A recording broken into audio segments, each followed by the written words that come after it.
Oke, masih berkaitan dengan boraks yang ditemukan di bahan makanan di tengah masyarakat, ini sebenarnya seperti apa?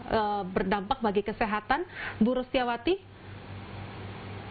Iya Mbak, Ya, karena boraks ini kategori bahan berbahaya ya, jadi harus kita ingat bahwa boraks ini bahan berbahaya, ya. bukan bahan tambahan pangan ya. Jadi karena sifatnya bahan berbahaya, dia bisa sifatnya zat kimia berbahaya, maka dia harus diproses oleh tubuh, itu kerja keras, tubuhnya kerja keras untuk mengeliminasi atau mengeluarkan di dalam tubuh. Sehingga yang pertama kena pasti itu ginjal, hati itu kena dampak. Dan kalau kita tahu boraks ini sifatnya adalah dia kan biasa dipakai untuk membuat lem, membuat keramik, Ya. jadi memperkeras suatu benda. Nah bisa dibayangkan kalau masuk dalam tubuh kemudian dia mengeras di dalam tubuh itu kan tidak bisa dikeluarkan oleh tubuh. Nah sehingga dampak akhirnya adalah kanker itu sudah pasti ya. Kanker itu suatu benda tidak bisa dikeluarkan oleh tubuh, maka nanti tubuh akan merespon secara negatif, yaitu dalam bentuk kanker ya. Terakhirnya kanker Mbak, dan bisa menimbulkan kematian. Jadi sangat berbahaya, oleh karena itu memang dia dikategorikan bahan berbahaya di dalam pangan ya. Oke, baik. Baik, terima kasih Bu Rustiawati selaku Kepala BPOM Kota Surabaya mau bergabung bersama kami di bongkar pabrik kerupuk berboraks di Dialog Titik Tengah. Terima kasih Bu Rustiawati. Baik, saya ke Pak Wahyudin. Pak Wahyudin, ini memang ditemukan di Sidoarjo. Bagaimana dengan tahun-tahun sebelumnya? Tahun 2020, 2019, dan sebelum-sebelumnya dibandingkan dengan tahun 2021, ini penemuan kasus makanan berboraks ini masih tinggi atau seperti apa ini, Pak?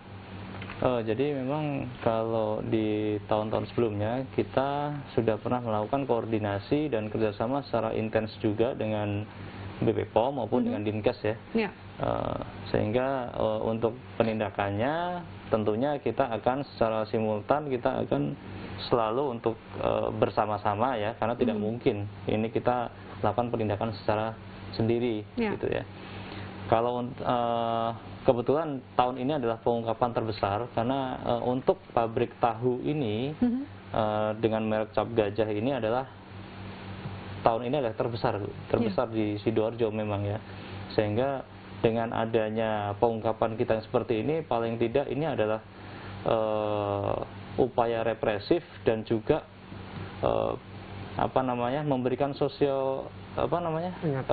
mengingatkan kepada masyarakat, terutama kepada para pengusaha-pengusaha yang kerupuk yang nakal, yang menggunakan bahan berbahaya untuk campuran makanannya, bisa untuk tidak melakukan kembali ya, sehingga masyarakat selaku konsumen tidak akan dirugikan ke depannya. Oke, terakhir Pak Anjar, apa harapan dan juga himbauan kepada masyarakat atau juga pelaku usaha di sana?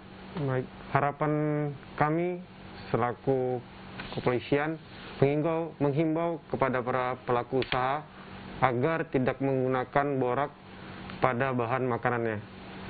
Karena boraks bukanlah bahan tambahan pangan, melainkan bahan industri dan bahan bangunan. Jika mungkin masih dipergunakan, tentunya kami dari kepolisian akan melakukan tindakan tegas. Karena keselamatan dan kesehatan masyarakat adalah yang paling utama dalam rangka penegakan hukum ini. Dan tentunya akan dijerat juga dengan ancaman hukuman paling maksimal 5 tahun penjara, begitu ya? Dan akan di blacklist dari list-list yang di bagian pelaku usaha, terutama di Sidoarjo. Betul. Baik, terima kasih Pak Kasat Reskrim Polresta Sidoarjo dan juga Pak Kanit Ekonomi Satreskrim Polresta Sidoarjo membahas terkait dengan bongkar pabrik kerupuk berboraks. Pemirsa, saya Fatma Ai pamit undur diri. Terima kasih atas kebersamaan Anda. Sampai jumpa. Sehat selalu.